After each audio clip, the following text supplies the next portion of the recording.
नमस्कार, आप देख रहे हैं न्यूज फॉर नेशन और मैं हूं प्रियदर्शन।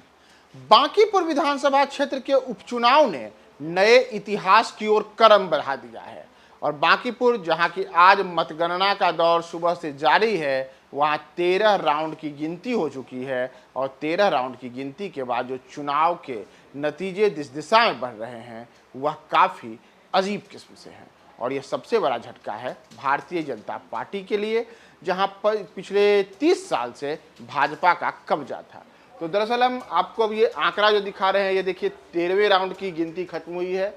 चुनाव आयोग की वेबसाइट है और इस वेबसाइट पर अगर आप आएंगे तो सबसे पहले आप प्रशांत किशोर को देखिए।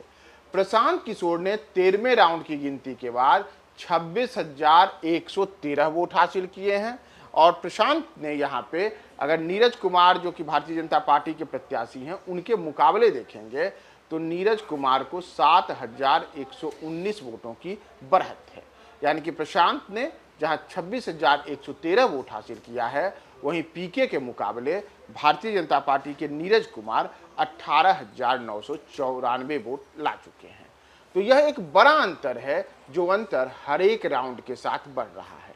लेकिन यह बड़ा अंतर केवल भारतीय जनता पार्टी के साथ ही नहीं है, बल्कि भारतीय जनता पार्टी के अतिरिक्त यहाँ राष्ट्रीय जनता दल की उम्मीदवार रेखा कुमारी के लिए भी बड़ी हार होते हुए दिख रही है।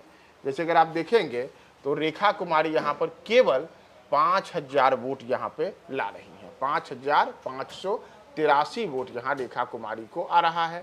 और रेखा कुमारी अगर आप देखेंगे मुख्य मुकाबले में, तो यहाँ पे रेखा कुमारी को करीब 20,000 से ज़्यादा वोटों के अंतर से प्रशांत किशोर पीछे छोड़ चुके हैं। तो ये जो प्रशांत किशोर के लिए है, यह एक बड़ा, एक तरीके से कह सकते हैं कि उनके लिए बड़ी उपलब्धि है कि रेखा कुमारी जो राजद की कैंडिडेट हैं, यानी कि तेजस्वी और लालू यादव की कैंडिडेट हैं, उनको जहां केवल 5,593 वोट आया है, वहीं पीके के मुकाबले यह 20,530 वोटों से पीछे हो गई हैं। उनके बाद अगर हम दूसरे नंबर पर देखेंगे तो दूसरे नंबर पर इस मुकाबले में नीरज कुमार हैं, जो 18,994 वोट हासिल कर चुके हैं। नीरज पहली बार चुनाव लड़ रहे थे। नीरज भारतीय जनता पार्टी के मंडल के अध्यक्ष थे और यह सीट इसलिए महत्वपूर्ण थी कि इस सीट पर भारतीय जनता पार्टी का न केवल 30 वर्ष से कब्जा रहा है, बल्कि भाजपा के राष्ट्रीय अध्यक्ष नितिन नवीन की यह सीट रही है।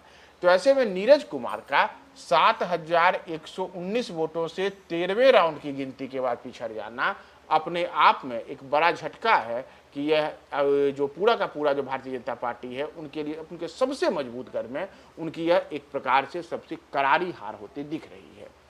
प्रशांत किशोर ने, जैसा मैंने आपको कहा, कि इतिहास कायम करने वाला काम किया है और पीके ने अब शुरुआती तौर पर ही बढ़त हासिल की। 13वें राउंड की गिनती के बाद वह 26,000 से ज़्यादा वोट ला चुके हैं, 7,119 वोट से बढ़त बनाए हुए हैं। यहाँ महत्वपूर्ण यह है कि कुल जो आप देखेंगे तो ये कुल जो 25 उम्मीदवार यहाँ पे हैं, इन 25 उम्मीदवारों में यहाँ पे तमाम जो अलग अलग उम्मीदवार हैं, इनमें से कई उम्मीदवार ऐसे हैं जिनको कि दहाई अंक में आया है। जैसे इसी में एक उम्मीदवार है, देखिए, लालू प्रसाद यादव। ये लालू प्रसाद यादव एक ऐसे नाम हैं जो लालू प्रसाद यादव नाम ही नहीं है, बल्कि बिहार के पूर्व मुख्यमंत्री और राष्ट्रीय जनता दल के राष्ट्रीय अध्यक्ष जो लालू यादव हैं, उनके हम नाम हैं और कई चुनाव ये लड़ चुके हैं, अलग अलग चुनाव लड़ते हैं। इस बार इन्होंने यहाँ चुनाव लड़ा और इनका अगर आप देखें तो केवल इनको 35 वोट आया है। हालांकि तमाम चीज़ों के बीच नोटा यहाँ 260 वोट हासिल कर चुका है और नोटा यहाँ पे जो 25 उम्मीदवार हैं उनके अतिरिक्त नोटा है जिनके पास में 260 वोट है।